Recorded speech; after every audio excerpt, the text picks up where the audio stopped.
NASCAR Nextel Cup Racing on Fox is brought to you by Budweiser. It's time for a fresh one. Grab a Budweiser. The race is on. Daytona 500 champ Dale Earnhardt Jr.'s had quite a week. First, Wednesday, the IMAX NASCAR movie premiere, and here, Friday night at the MGM Grand, he packed the place for a fan question and answer session. That may have been the highlight of his weekend so far because he's had to make an unscheduled pit stop and is now 37th place, a couple of laps down. Yeah, and he's just falling back just like he did earlier. He's just falling back through the field. The car's real jukey off turn 4, but man, everybody's having such a terrible time off turn 4. The 42 car just came off there, Mike, Larry, and just, I mean, tried to climb the wall. He's coming off on the outside of Kurt here. All of a sudden, I think he loses some grip maybe from being right up behind the 97, and man, he smacked that wall hard. And Darryl, you're carrying so much speed off that corner. If the car just slides at all right there, you just run out of racetrack. We've seen it about a half a dozen times this week. And what happens is you can't stop it. You're going so fast you can't stop it from doing it. It does it all by itself. McMurray's in trouble. He's fallen to 8th, gives up track position to Ryan Newman, who's a lap down. That'll move Matt Kenseth up to 3rd, Kevin Harvick to 4th, Kurt Busch to 5th. He's reviewing the situation right now, trying to figure out what have I done here? How badly have I hurt this thing?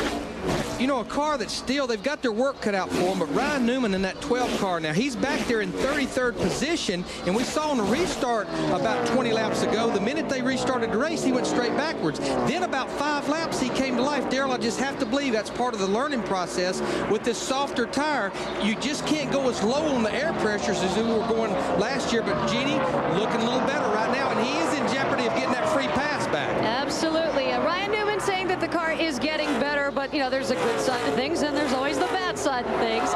He's saying as this continues to go on this long green run, the car is actually starting to tighten up again. So I guess it is all relative. Back up front, Tony Stewart, 68 laps. He's half a second up on Casey Kane. Dick? Yeah. Well, we haven't heard a thing from Tony Stewart about that vibration he was suffering from earlier, Mike. I did talk to the crew. They think the problem may well have been just brand new brake pucks rubbing against the brake rotors. That's something you'll have at the beginning of a race, but which will go away as the laps wind down. We've heard nothing more about that vibration. Meanwhile, Kurt Busch dropped back to 5th position. A few laps ago, he called on the radio and said that the car was loose. Then a couple of laps after that, he said it is tight in and loose off. That's why he's dropping back. Matty?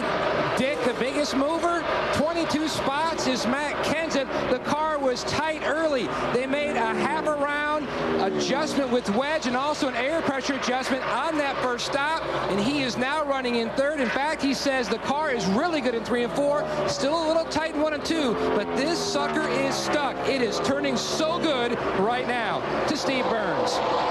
Dale Jarrett started 29th. Now he's up to 12th before the pit stop. He said the car was loose. His team, crew chief Mike Ford, they made a wedge adjustment. Now Dale is saying that the car is tight when he's on the gas.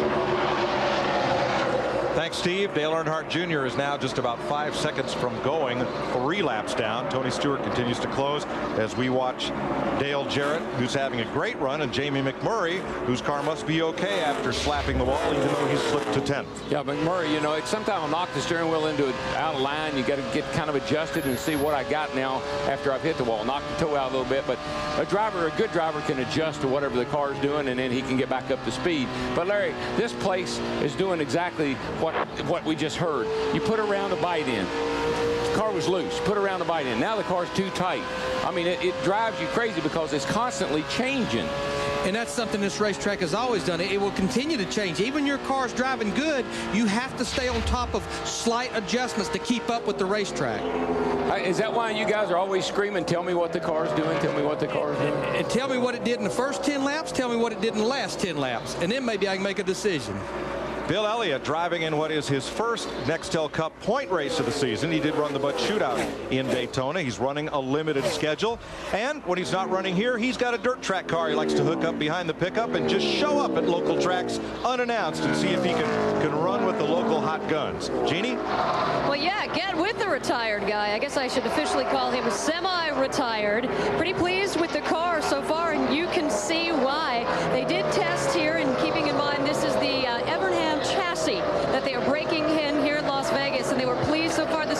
Speedway said this will be the true test when they get out there in race conditions, and you got to believe they're happy. And of course, Bill Elliott saying that, you know, the crew that we put together, basically just a band of misfits.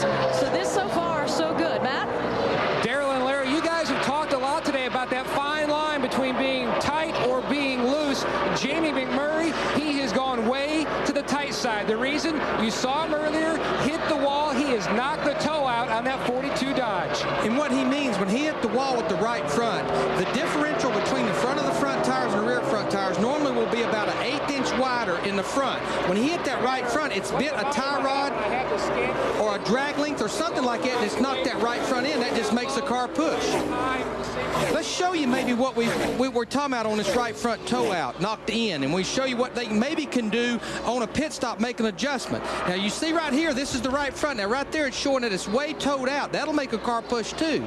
Now what they'll have to do is go under the hood to the tie rod right here, loosen 2 bolts, and they'll have to adjust that tie rod right there. They'll turn it, they'll put strings up there, they'll get it back right, try to get it tightened down, try to get him back out without losing a lap. And see, a really smart driver that's had that happen a few times, if it's towed out, you got to be turning it to the left all the time. If it's towed in, you got to be turning it to the right all the time.